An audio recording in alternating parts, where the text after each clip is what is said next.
Madame, Monsieur, bonsoir. C'est un plaisir de vous retrouver à ce rendez-vous de l'information de ce soir au sommaire de cette édition.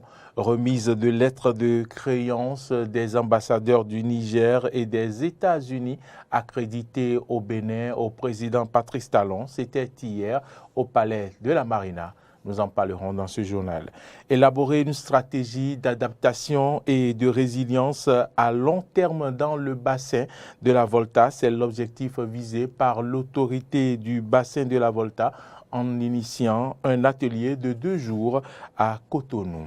6 femmes sont devant la justice depuis jeudi 5 mai à Louga, au Sénégal, dans l'affaire Astou Sokna, du nom de cette femme enceinte de 9 mois décédée en couche à l'hôpital de Louga. Voilà pour le sommaire, le développement, c'est maintenant.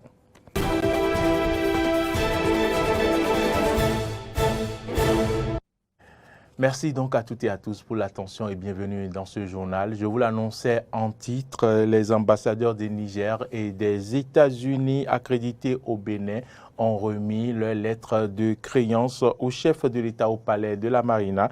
C'était au cours d'une cérémonie qui vient renforcer la bonne coopération entre le Bénin et ces deux pays. Compte rendu, Frédéric Espoir-Mambou.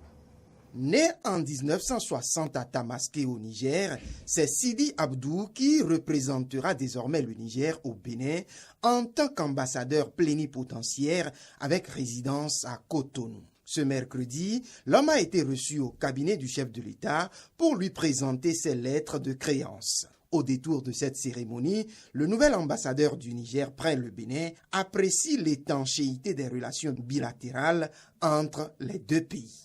Les relations diplomatiques entre le Niger et le Bénin, elles sont excellentes. Elles sont d'abord vieilles. Ça fait très longtemps que le Niger a une ambassade ici. Et elles sont particulièrement excellentes. Les deux présidents de la République du Bénin et de la République du Niger sont des frères et qui expriment toujours leur volonté de renforcer les relations d'amitié et de coopération entre nos deux peuples. Le Niger et le Bénin partagent dans une certaine partie de nos pays le même peuple, le même groupe ethnique. Et quand vous venez vers Cotonou, vous avez une très forte concentration de Nigériens.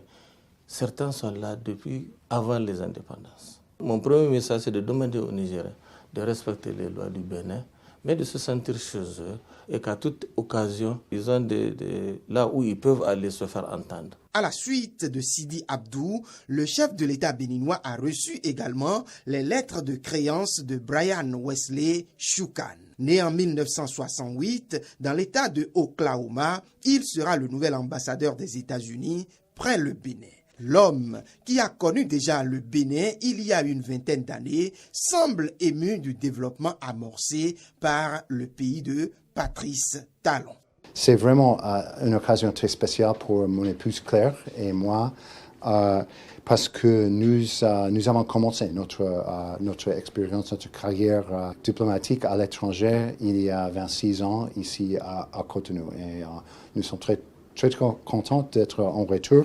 Ce qui m'a impressionné pendant cette période chez le peuple béninois continue à m'inspirer aujourd'hui. Votre respect des différences d'opinion et de croyances, votre hospitalité, votre résilience et votre créativité. Au cours de 26 ans, beaucoup de choses ont changé et je vois toutes ces choses.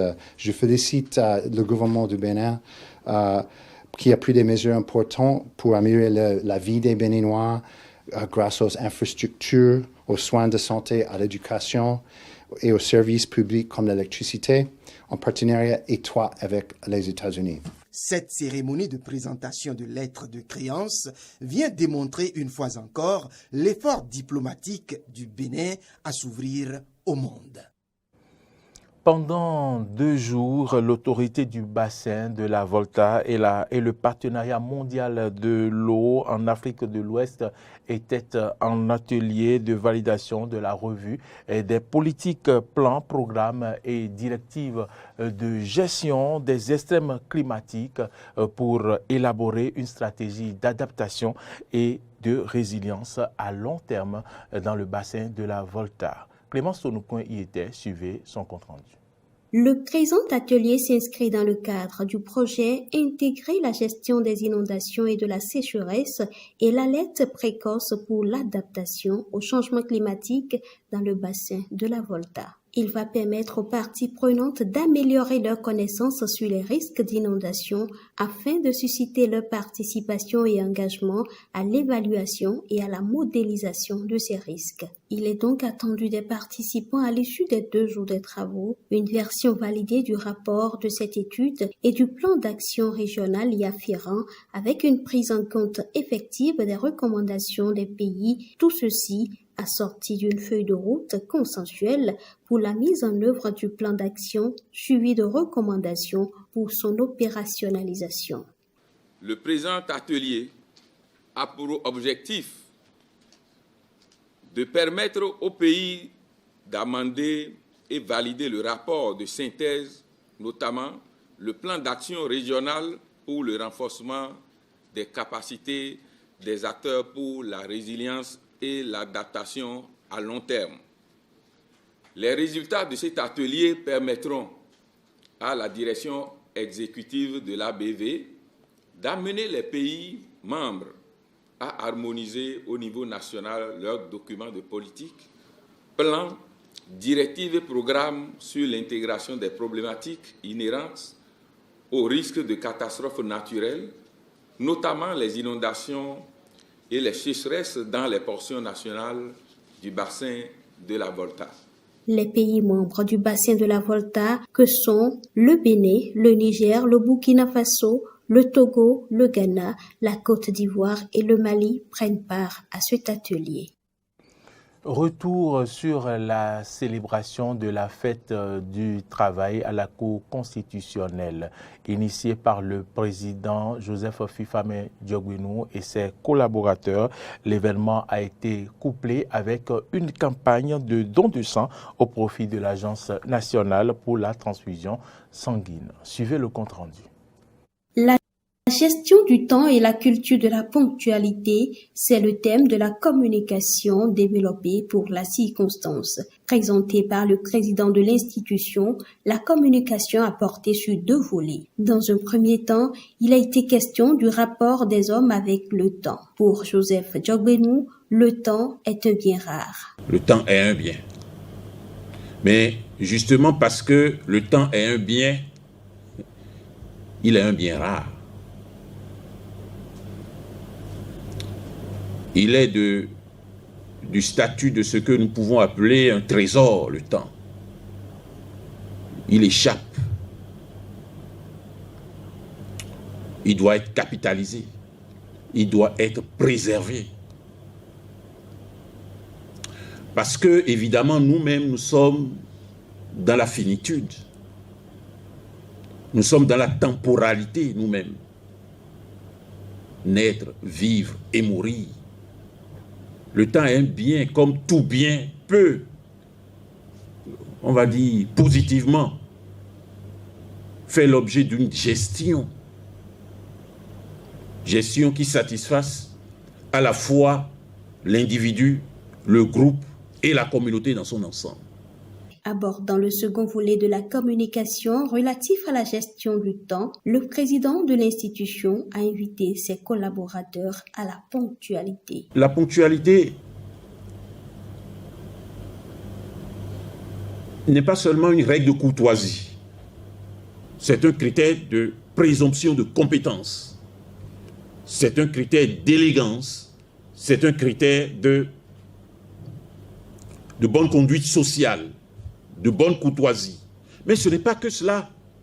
Au plan spirituel, au plan économique, au plan de la gestion administrative, la ponctualité, pour ma part, est la condition, l'une des conditions essentielles de la gestion qualitative du temps. L'on ne peut aller plus loin dans ce que nous faisons ensemble en entreprise, sans ériger cette gestion du temps, gestion qualitative du temps, en un élément de culture d'entreprise.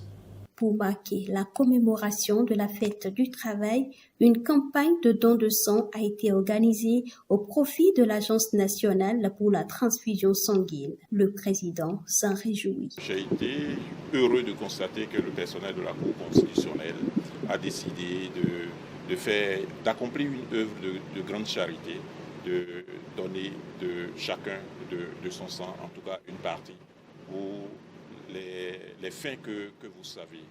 Il faudrait de temps en temps, de plus en plus, on se prête à cet exercice qui n'est pas seulement un exercice citoyen, c'est un exercice humain. Joseph Diogbenou a invité les institutions, les associations, les partis politiques à se mobiliser pour que le sang attende les malades. Hors du Bénin, à présent, 6 femmes sont devant la justice depuis hier à Louga, au Sénégal, dans l'affaire Astou Sokna, du nom de cette femme enceinte de 9 mois, décédée en couche à l'hôpital de Louga. Les professionnels sont inculpés pour non-assistance à personne en danger avec la famille de la défunte dénonçant des négligences du personnel de la maternité. Mais pour la défense, ces poursuites sont injustes. Le procureur a toutefois requis la relaxe pour 2 des sages-femmes et la peine d'1 an de prison, dont 1 mois ferme pour les 4 autres. En Guinée-Conakry, le Front national de défense de la Constitution, FNDC, a déposé une nouvelle série de preuves contre le régime d'Alpha Condé au procureur général pour faciliter la tâche de l'instruction. Le groupe avait porté plainte contre l'ex-chef d'État et la répression sanglante du mouvement de protestation. Dans ce second lot de preuves, on trouve notamment des rapports de plusieurs ONG sur les crimes commis par l'ancien régime. Le Front national de défense de la Constitution a également rassemblé des pièces complémentaires, notamment des actes de décès de personnes tuées lors de la répression. Le FNDC attend du procureur qu'il examine ces nouveaux éléments, demande des compléments d'enquête, retrouve les familles des victimes, confirme par procès verbal ce qu'elles ont subi ou encore fasse examiner les photos et vidéos des actions pour retrouver les coupables. Mesdames, Messieurs, j'espère que vous avez eu du plaisir à nous suivre tout au long de la semaine. Merci à toutes et à tous pour votre fidélité. Je vous souhaite de passer un excellent week-end en compagnie de nos programmes sur notre télévision et sur notre radio Diaspora FM 102.3. Merci à toutes et à tous. Bonsoir.